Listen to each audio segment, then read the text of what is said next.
पे जुड़ा जा रहा है। सभी को नमस्कार, जो भाई नमस्कार कर रहे हैं सभी को नमस्कार, जितने भी भाई बहन जुड़ रहे हैं आप सभी को नमस्कार। और मैं ठीक हूँ। ओम प्रकाश सिंह यादव जी लिख रहे हैं कि आप कैसे। मैं ठीक हूँ और उम्मीद कर रहा हूँ कि आप सभी लोग अपने अपने घर परिवार में स्वस्थ होंगे और आपके घर परिवार के सभी लोग स्वस्थ होंगे। और सबसे बड़ी जो जिज्ञासा है उस पे आते हैं वेद प्रकाश भाई। और दर्शन जैसा कुछ नहीं है, बस ये था कि थोड़ा सा चीज़ों को पिछले 2 साल का इतना लंबा सफ़र हो गया था, तो थोड़ा सा घर परिवार में समय दिया जा रहा था और कोशिश ये थी कि कुछ ऐसा हो जो आपसे बात करने लायक हो और ज़रूरी लगे कि नहीं, आपको बताना ज़रूरी है।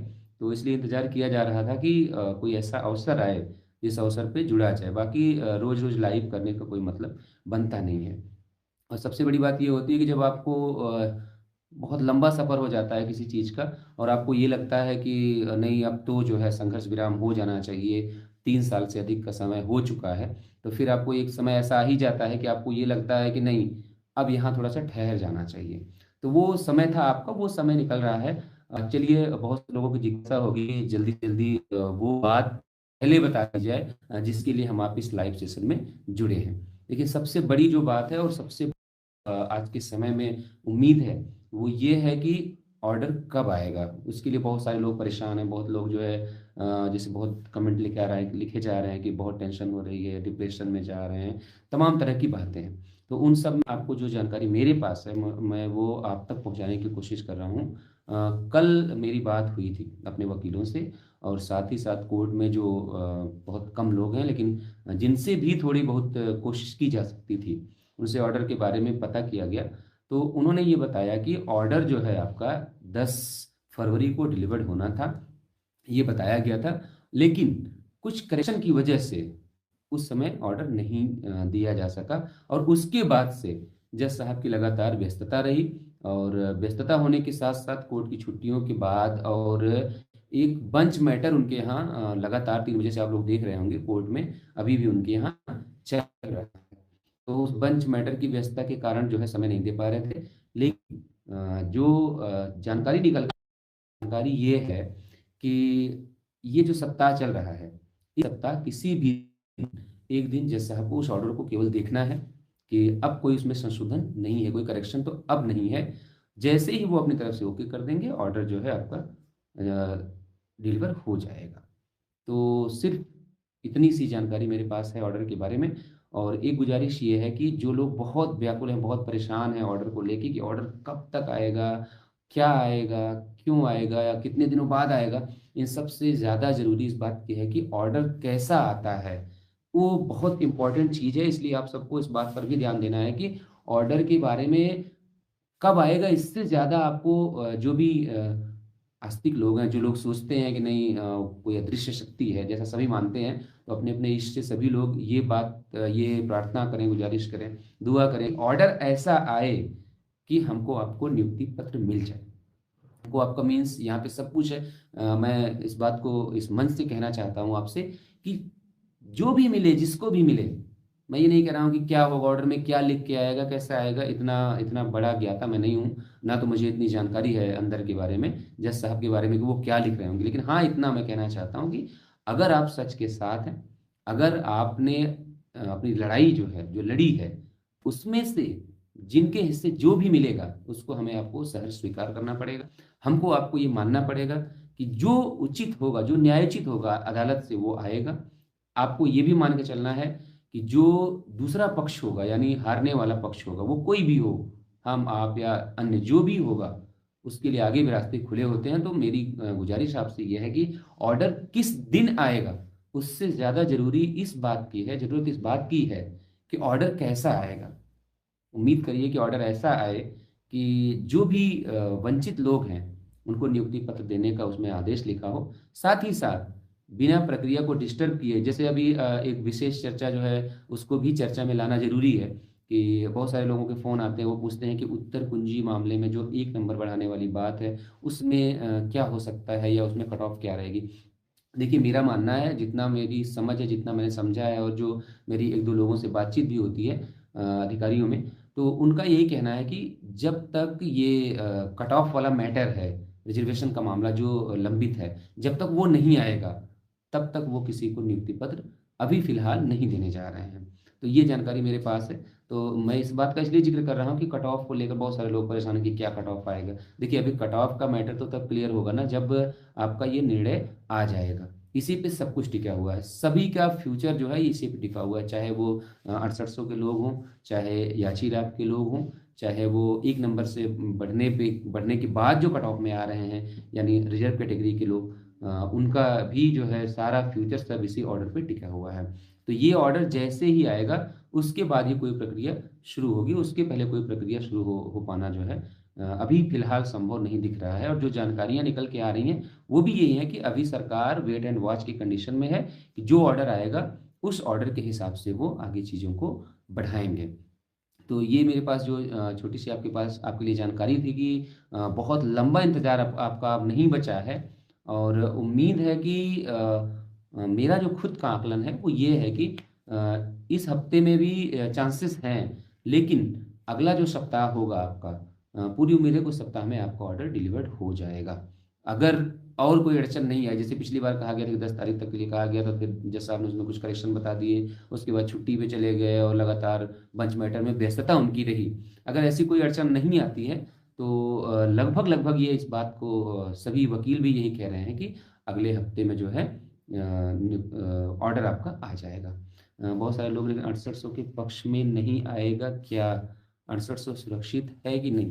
देखिए, जब कोई मामला अदालत में लंबित होता है तो दोनों पक्ष अपने अपने दावे करते हैं कि वो जीत रहे हैं, वो जीत रहे हैं। लेकिन जो फैक्ट है वो ये है कि जिस दिन 6800 लोगों की लिस्ट आ गई उस दिन ये तय हो गया कि अब जो भी मिलेगा इस लिस्ट के बियॉन्ड जाके नहीं मिलेगा। इसके साथ किसी को कुछ मिल जाए वो अलग बात है, लेकिन कोई ये सोचे कि 6800 नहीं मिलेगा और फला मिल जाएगा, तो ऐसा नहीं है। 6800 के साथ जो भी मिल जाता है आपको, वो उसमें किसी के घर से नहीं जाएगा, किसी का वेतन नहीं कटेगा।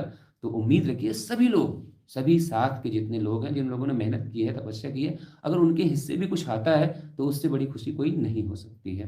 तो उनको जो है उनको भी कुछ मिल जाए और उनको भी अगर नौकरी मिलती है तो इससे ज़्यादा खुशी की बात कोई नहीं हो सकती। हाँ, लेकिन इस बात को मैं हालांकि बहुत सारे लोग लिखने पढ़ने की बात करते हैं, लिखने पढ़ने की तो बात मैं नहीं कह सकता, लेकिन हाँ इतना मैं कह सकता हूँ कि आप ये कर सकते हैं कि जो 6800 की लिस्ट आई है, इतना इस बात की मैं गारंटी आपको दे सकता हूँ कि उस लिस्ट के, कोई ये सोचे कि उस लिस्ट का कुछ नहीं होगा और अन्य कुछ हो जाएगा, तो ऐसा कुछ नहीं होगा। उसके साथ आपको कुछ मिल जाए वो अलग बात है। जो लोग अदालत की कार्रवाइयों में वहां पर उपस्थित रहते थे, वो सारे लोग इस बात के गवाह हैं, वो जानते हैं कि अदालत में चर्चा किस बात की होती थी। वहां चर्चा इस बात की ही हो रही थी कि 6800 को अंदर करना है और वो कैसे किया जाए। इसके अलावा अगर और कुछ, पंकज शर्मा भाई लिख रहे हैं ढोल गंवार पे कुछ बताइए भैया। मेरी सोशल मीडिया की प्रोफाइल पे आप देखेंगे तो इस समय बहुत बवाल कटा पड़ा है और ढोल गंवार पे इतना सब कुछ लिखा पढ़ा गया है कि लोग जो है, बहुत सारे लोग ऐसे थे जिन्होंने रास्ते भी बदलने शुरू कर दिए और बहुत बहुत कुछ झेलना पड़ता है उसके लिए। और उम्मीद है कि वो सभी लोग समझ रहे हैं कितने दिन आप चीज़ों को जो है छुपा के रखेंगे, कितने दिन लोगों को आप जो है गलत रास्ता बताएंगे, और कितने दिन डरा के, डर का व्यवसाय करके आप जो है किसी आस्था के नाम पे उसके उसकी आड़ में आप किसी को नीचा कैसे दिखा सकते हैं। तो ढोल गंवार शूद्र पशनारी पे फिर कभी वीडियो कर लिया जाएगा। अभी फिलहाल जो मुद्दे की बात है, बहुत सारे लोग जुड़े हुए हैं और वो इस उम्मीद से सुन रहे हैं आपको कि शायद जो है उनकी नौकरी के लिए, शायद उससे बड़ा मुद्दा इस समय कोई नहीं है। तो ये ढोल गंवार शूद्र पशनारी, इस पे अब ताड़ना का मतलब तो अब गीता प्रेस ने बदल दिया, उस पर हम लोग दोबारा कभी चर्चा कर लेंगे। तो मैं आपसे सिर्फ इतना कहना चाहता हूँ। देखिए, एक हसनैन भाई लिख रहे हैं कि भैया ऑर्डर आने के बाद डबल बेंच में तो मामला नहीं फंसेगा। देखिए, एक बात जो मैं आपको क्लियर बता दूं, उसमें कोई संदेह किसी को नहीं होना चाहिए कि अगर ऑर्डर कोई कॉम्प्लिकेटेड आता है, ऐसा कोई ऑर्डर आता है कि नहीं पद भर गए हैं और अब इनकी नियुक्तियां नहीं की जा सकती, अगर इनकी करनी है तो उनको बाहर निकालो जो ऑलरेडी अपॉइंटेड है, ऐसा कोई ऑर्डर आता है तो अपने आप को मेंटली इस बात के लिए प्रिपेयर कर लीजिए कि ये मामला आगे बढ़ेगा। इसीलिए मैंने कहा कि इस वीडियो की शुरुआत में मैंने आपसे कहा कि कोशिश ये करिए कि हम आप ज़्यादा कुछ नहीं कर सकते, बस दुआ कर सकते हैं, प्रार्थना कर सकते हैं कि ऐसा ऑर्डर आए कि जिससे बिना प्रक्रिया को डिस्टर्ब किए हुए हमको आपको नियुक्ति पत्र मिल जाए। एक बार नियुक्ति पत्र मिल जाए उसके बाद मुकदमा इंटरनेशनल कोर्ट तक लड़ना हो, जहां भी लड़ना हो, वो सब लड़ लेंगे। लेकिन फिलहाल के लिए ऑर्डर के लिए आपको सिर्फ ये दुआ करनी चाहिए कि ऑर्डर ऐसा है जिसमें ये लिखा हो कि बिना प्रक्रिया को डिस्टर्ब किए। जैसे आपने देखा होगा कि 1 नंबर वालों के लिए जो आदेश पारित हुआ, उसमें हाईकोर्ट ने यही बात बोली है कि जो अपॉइंट हो चुके हैं उनको डिस्टर्ब किए बिना, अब सरकार कह रही है कि उनको डिस्टर्ब किए बिना अगर हम नियुक्ति पत्र देना चाहें तो हमारे पास पद नहीं है, तो वो अड़चन दूर हो और आपके लिए भी ऐसा आदेश आए जिसमें ये लिखा हो कि बिना प्रक्रिया को डिस्टर्ब किए इन लोगों को नियुक्ति पत्र दिया जाए। ऐसा कोई ऑर्डर आता है तभी आपका जो है भला हो सकता है। तो उम्मीद करिए कि ऐसा ही कोई ऑर्डर आए, हम सभी उम्मीद कर रहे हैं। चलिए जल्दी जल्दी जो आपके सवाल हों और वाजिब सवाल हों उन पर आप जो है सवाल पूछते जाइए। मैं कोशिश करता हूं कि आप सभी के सवालों के जवाब दिए जा सकें। नमस्ते सभी को, नमस्ते जितने लोग शुभकामनाएं दे रहे हैं या जितने लोग भी खैरियत जानना चाहते हैं उन सभी का शुक्रिया और उम्मीद कर रहा हूं कि आप सब भी ठीक होंगे। तो आप मुद्दे पे आइए और अपने अपने सवालों के साथ जो है जल्दी जल्दी शुरू करिए और हम लोग जो है फिर जुड़ेंगे, किसी दिन चर्चा किया जाएगा। लेकिन अभी आज इस लाइव वीडियो का, इस लाइव सेशन का सिर्फ इतना सा उद्देश्य है कि जो हमारे भाई बहन बहुत परेशान हैं, भैया याची बनना जरूरी है क्या? विनोद कुमार जी लिख रहे हैं। देखिए विनोद भाई, अभी जो ऑर्डर रिजर्व हो गया है, अब याची बनना ना बना, देखिए याची बनना नौकरी की गारंटी नहीं होती है। याची अगर कोई लाभ मिल जाए उसका, तो वो अब जो प्रक्रिया पूरी हो चुकी, ऑर्डर रिजर्व हो गया, अब याची वाची बनने का कोई मतलब नहीं है। अब उसमें क्या होगा वो भविष्य के गर्भ में है। अभी आपको ये इंतजार करना है कि अगर आप जो है प्रक्रिया का हिस्सा हैं तो आपको कुछ ना कुछ लाभ मिल जाएगा। अगर बिना डिस्टर्ब किए ऑर्डर आए तब तो विरोधी नहीं फंसा पाएंगे ना। नहीं, अगर बिना डिस्टर्ब किए कोई आदेश हो जाता है तो ये मान के चलिए कि आपकी नियुक्ति अ, अगले 10 दिनों में हो जाएगी, जिस दिन भी ऑर्डर आएगा। निन्नू भाई लिख रहे हैं, भाई मेरा सवाल है कि नमस्ते। तो मैंने इस सवाल का जवाब आपको जो है पहले ही भेज दिया है निन्नू भाई, मुझे पता था कि ये सवाल आएगा तो मैंने इसलिए सबसे पहले इसी सवाल का जवाब दे दिया। तो और जो भी ज़रूरी सवाल हो आप लोग प्लीज़ कोशिश करिए कि उन सवालों पे चर्चा हो जाए, क्योंकि इस वीडियो को करने का सिर्फ इतना सा मतलब है मेरा कि बहुत सारे फ़ोन, चूँकि मैं एक चीज़, लोगों को बहुत शिकायत भी होती है इस बात की, लेकिन मेरी ये परेशानी है कि मेरी एक लिमिटेशन है, मैं बहुत ज़्यादा फ़ोन नहीं उठा सकता, बहुत ज़्यादा मैं बात नहीं कर पाता फ़ोन पे लोगों से। तो बहुत सारे लोगों के मैसेज, पर्सनल मैसेज मेरे व्हाट्सएप पे पड़े हुए हैं कि एक बार आपको लाइव आना चाहिए और हम लोग बहुत परेशान हैं और कुछ जानकारी शेयर करनी चाहिए, या आप लाइव भी आएँगे तो वो उतना भी हमारे लिए पर्याप्त है। तो उन सभी लोगों की प्यार मोहब्बत के बदले मैं आपके बीच में लाइव हूँ कि शायद जो है मेरे लाइव आने से अगर आपको थोड़ी-सी परेशानी, थोड़ी-सी भी परेशानी अगर आपकी कम होती है, तो मुझे लाइव आना चाहिए। शिव कुमार भाई लिख रहे हैं कि आप गुम मत होया करो भाई।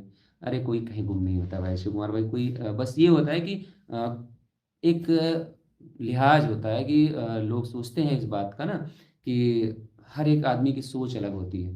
तो मेरा ये मानना है कि हर चीज़ का जवाब नहीं दे सकते आप। आप हर आदमी से लड़ नहीं सकते। आप हर आदमी के विचारों को आप काउंटर नहीं कर सकते। आप हर आदमी से भिड़ नहीं सकते ना। तो उसका एक तरीका ये होता है कि कभी-कभी क्या होता है ना कि अ, किसी ने सच ही कहा है कि दुनिया में इग्नोर करने से ज़्यादा जवाब कोई और हो ही नहीं सकता। उससे बड़ा जवाब कोई नहीं हो सकता। अगर आपने इग्नोर करना सीख लिया किसी चीज़ को, जैसे मान लीजिए, जैसे एक उदाहरण मैं आपके सामने रखता हूँ कि बहुत सारे लोग क्या-क्या कहते सुनते हैं, लिखते हैं, तो उनको जिस दिन आप इग्नोर करना सीख जाएँगे, जैसे परेशानियों को ही ले लीजिए अपनी आप, अगर आपने अपनी परेशानी को ही इग्नोर करना शुरू कर दिया कि नहीं परेशानियाँ 4 दिन की हैं, 4 दिन बाद हमारा ऑर्डर आ जाएगा, हमारा अच्छा टाइम शुरू होगा, तो ये परेशानियाँ जो हैं ये भूल जाएँगे। वो कहते नहीं है कि सुख की रात जो है नींद किसी की नहीं आती और दुःख की रात सोता कौन है। तो ये जो तकलीफ़ वाली बात है, जो तकलीफ़ की रातें हैं आपकी जो बीत रही हैं, उम्मीद करिए, नमस्ते रामदयाल भाई, वीरेंद्र भाई, सभी लोग जितने भाई जुड़े हुए हैं। तो बस ये 2-4 दिन की बात है, ये आपको किसी तरीके से टालना है, अपने अपने आप को व्यस्त रखिए। जैसे मैं पिछले 2 ढाई साल से अपने घर परिवार को समय नहीं दे पा रहा था, लेकिन जब से ऑर्डर रिज़र्व हुआ है, लगातार घर परिवार में समय दे रहा हूँ, सबके साथ उठना-बैठना, अपने दोस्तों के साथ उठिए-बैठिए, छोटे भाई-बहन हैं, बड़े हैं, आप उनके साथ घूमते-टहलते रहिए। कोशिश ये करिए कि अपने आप को बिज़ी रखिए। अब ये जो बहुत सारे लोगों के मैसेज मेरे पास पड़े हुए हैं कि भैया हम डिप्रेशन में चले जाएँगे। कुछ बहनें हैं हमारी जो मैसेज करती हैं, वो ये लिखती हैं कि हम डिप्रेशन में चले जाएँगे। तो उनसे मैं सिर्फ़ इतनी गुज़ारिश करूँगा कि दुनिया में कोई ऐसा नहीं है जिसके साथ परेशानी नहीं है। कोई भी ऐसा नहीं है जो परेशान नहीं है आज के समय में। किसी न किसी को कोई न कोई तकलीफ ज़रूर है। बस शर्त ये है कि आप उन परेशानियों से लड़ते कैसे हैं। हर आदमी किसी न किसी तकलीफ के साथ जी रहा है, उन्हीं आप में से हम एक हैं, आप भी एक हैं।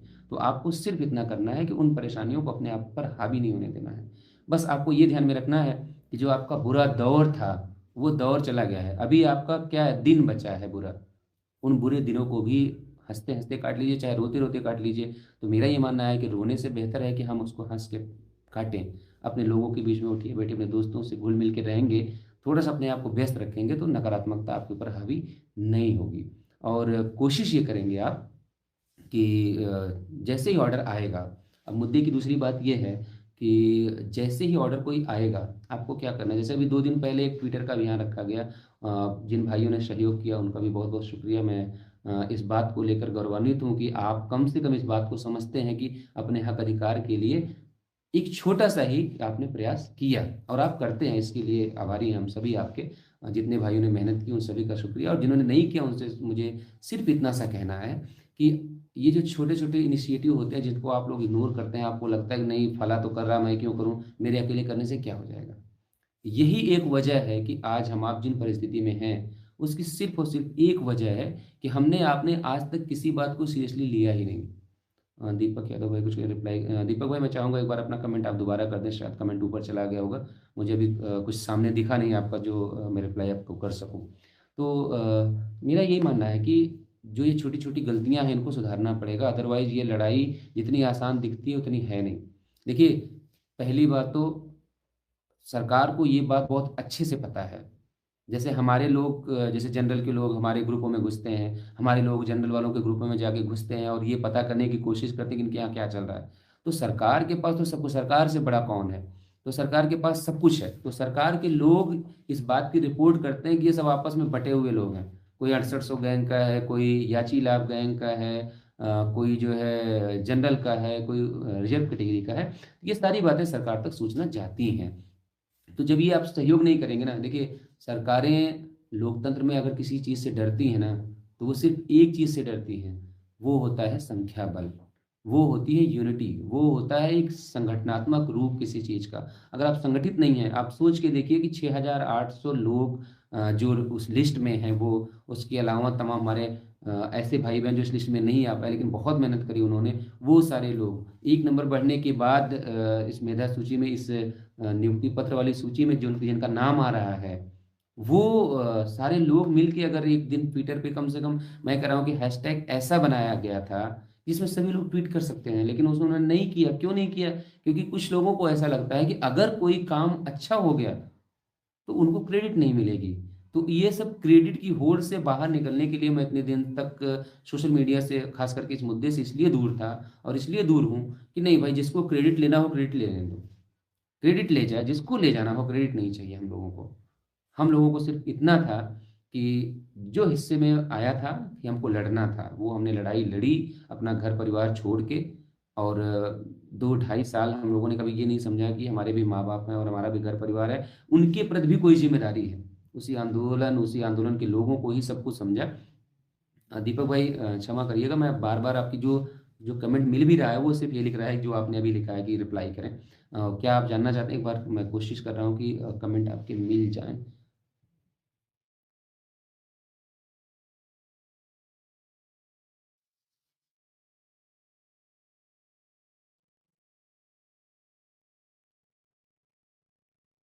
देखिए दीपक भाई, मुझे आपका सवाल मिल गया है, तो मैं आपको सिर्फ़ इतना कहना चाहता हूँ कि देखिए अभी फ़िलहाल जो स्थिति बन रही है, 6800 की लिस्ट, अगर इस पे अपॉइंटमेंट हो गई होती, तो शायद हम आप इस बात पे चर्चा कर रहे होते कि जब 69,000 की 69,000 की बाउंड्री अगर टूट गई होती, उससे ज़्यादा अपॉइंटमेंट हो गई होती, तो कोर्ट में इस बात को मजबूती से कहा जा सकता था कि अगर आपने बिना जनरल वालों को बाहर किए इन 6800 लोगों को रख के 69,000 का क्राइटेरिया जो है वो ख़त्म कर दिया है, तो अभी ऐसी कोई अड़चन नहीं है, जो हमारे कोर्ट में याची हैं उनको भी कंसीडर किया जाए। लेकिन श्रेय की भावना से या जो भी मुझे तो यहाँ तक जानकारी है कि कुछ लोगों ने ये भी बताया कि अरे मैं तो 6800 के खिलाफ नहीं जाता और मैं 6800 को रोकने के लिए नहीं जाता, लेकिन इन लोगों ने मेरे ईगो से खिलवाड़ किया। तो उस ईगो के खिलवाड़ में अब किसने किया, क्यों किया, ये मुझे नहीं पता, मैं उन सब मुद्दों पे जाना भी नहीं चाहता। लेकिन हाँ, इतना पता है कि इस चक्कर में नुकसान ये हो गया कि अभी न्यायालय में जो मुद्दा बचता है, वो लड़ाई पूरी बहस में आपने देखा होगा कि सिर्फ 2 चीज़ों पे बहस हो रही थी कि 6,800 की जो लिस्ट सरकार ने निकाली है, अपनी गलती मान ली है, उसको रिविज़िट किया है और ये लिस्ट निकाली है, उस पे अपॉइंटमेंट देना चाहते हैं। तो न्यायालय का भी यही सवाल था कि अगर आप नियुक्ति पत्र देना चाहते हैं तो ये अच्छी बात है, आप नियुक्ति पत्र दीजिए। लेकिन ये बताइए कि 69,000 से अधिक प्रक्रिया आगे नहीं होनी चाहिए, 69,000 से अधिक सीटें नहीं भरी जानी चाहिए। तो अगर वो बाउंड्री उस समय टूट गई होती, तो याची लाभ जैसी संभावना ज़्यादा बन सकती थी। मैं खारिज नहीं कर रहा कि नहीं याची लाभ नहीं मिलेगा या नहीं मिलना चाहिए। हाँ, लेकिन मेरा ये मानना है और आप इस नतीजे के बाद भी आज जो ऑर्डर आएगा उसको भी अगर आप देखेंगे तो आपको ये बात समझ में आ जाएगी कि अगर शायद ये 6800 की लिस्ट या तो आई ना होती या आने के बाद उस पे अपॉइंटमेंट हो गई होती और 69,000 का जो बैरियर था वो टूट गया होता। तो कोर्ट में ये बात कही जा सकती थी मजबूती के साथ कि लॉर्डशिप जो ये कह रहे हैं ना कि अब हम नहीं कर सकते, तब ये बात वहाँ पे विपक्ष का यानी हमारे साथ का वकील, विपक्ष का नहीं, हमारे साथ का वकील यानी जो याचियों का पक्ष रखता, वो इस बात को पूरी मजबूती से कह सकता था कि लॉर्डशिप 69,000 की बाउंड्री तोड़ के इन्होंने 6,800 लोगों को अपॉइंटमेंट दे दिया है। जो गलत लोग हैं वो अभी भी पढ़ा रहे हैं। इसलिए हमारा रिजर्वेशन इतना नहीं इतना बनता, इसलिए हमको भी एडजस्ट किया जाए। तो वहाँ जज इस बात को बोल सकते थे, जब 69,000 की वैकेंसी को आपने 75,000 बना ही दिया है, तो इन याचियों को भी आप समायोजित कर लीजिए। या जैसे एक प्रचलित शब्द यूज किया जाता है, अकोमोडेट कर दिया जाए, तो उन परिस्थितियों में ये शब्द ज़्यादा प्रभावी होता। और इस बात में हो सकता है अभी बहुत सारे लोगों को आपत्ति हो कि नहीं ये ऐसा कैसे कह रहे हैं आप, तो मैं गुजारिश करूंगा कि ऐसे लोगों से आप जिस दिन ऑर्डर आएगा इस बात को आप देखिएगा कि इसका कितना प्रभाव होता है। तो मेरा ये मानना है कि ये सब मुद्दे जो है जो बहुत प्रभावी रहेंगे वहाँ पे। इन सब के अलावा अभी मुझे लगता है कि ऑर्डर जब तक नहीं आता है तब तक सारी चीज़ें सिर्फ प्रिडिक्शन पे आधारित हैं, सिर्फ जो है संभावनाओं पे आधारित है। इसके अलावा और भी और कोई जो है आंकड़ा नहीं लगाया जा सकता।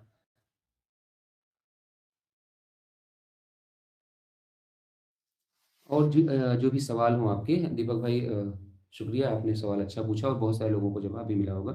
क्या मार्च 8 के बाद भी ऑर्डर रोका जा सकता है भैया, मतलब 90 दिन की लिमिट के बाद भी रोक सकते हैं? देखिए, अभी तक जो हाई कोर्ट का ट्रैक रिकॉर्ड रहा है, वो कभी ये नहीं सोचते हैं कि 3 महीने से ऊपर जाए, क्योंकि अभी ये खास करके सिंगल जज में सिंगल बेंच से जो है कभी भी ऐसा होता नहीं है। और यही ऐसा ऑर्डर है जो आपका जो दूसरे महीने, अभी आप इसमें एक चीज़ और देखेंगे, आप जो 20 दिन उधर है उस 20 दिन को आप निकाल दीजिए, जो छुट्टियां हैं उसको आप कैलकुलेट मत करिए।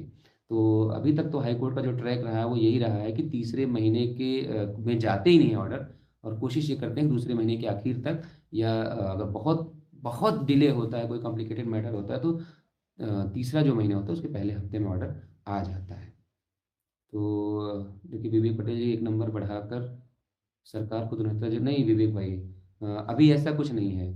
1 नंबर उन्होंने बढ़ाया है, अभी तो उसका भी कुछ पता नहीं है, लेकिन हाँ 1 नंबर बढ़ा रहे हैं, उन्होंने एक लिस्ट बनाई है 1 नंबर बढ़ाने वालों की। लेकिन जिस दिन वो नियुक्ति पत्र देंगे ना, तब वो बाउंड्री टूटेगी। अभी क्या है, अभी तो वो रिजल्ट घोषित करेंगे। अब उस रिजल्ट का अभी सिर्फ इतना मायना आप समझिए कि जैसे मान के चलिए कि जनरल का कोई व्यक्ति जो 69.07 के ऊपर कट ऑफ का है और वो अपनी गुणांक की वजह से प्रक्रिया से बाहर है, तो नंबर बढ़ने के बाद हम आप उस क्राइटेरिया में आ सकते हैं। लेकिन जब तक नियुक्ति पत्र नहीं मिल जाता तब तक आप ये नहीं कह सकते कि बाउंड्री जो है 69,000 की टूट गई है। तो आपको तब तक वेट करना पड़ेगा जब तक जो है मुकेश भाई का सवाल कोई है,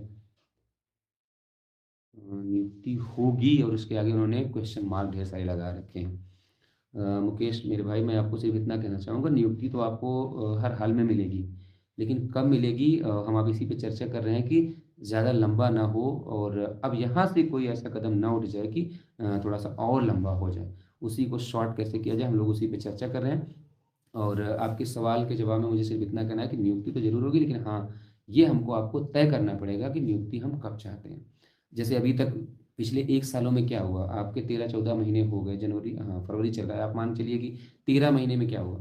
13 महीने में हम आप इतने भी संगठित नहीं हो पाए कि आज ज़रूरत पड़े तो 2,000 लोग कहीं इकट्ठा हो सकें। चलिए, इकट्ठा होने की बात हम लोग थोड़ा सा पीछे करते हैं। हम लोग इतने संगठित नहीं हो पाए कि अगर सोशल मीडिया पे 2,000 लोगों को इकट्ठा होना पड़े, तो हम आप उस कंडीशन में नहीं हैं। तो कौन सी सरकार आपसे डर जाएगी, इस बात को आप समझ सकते हैं।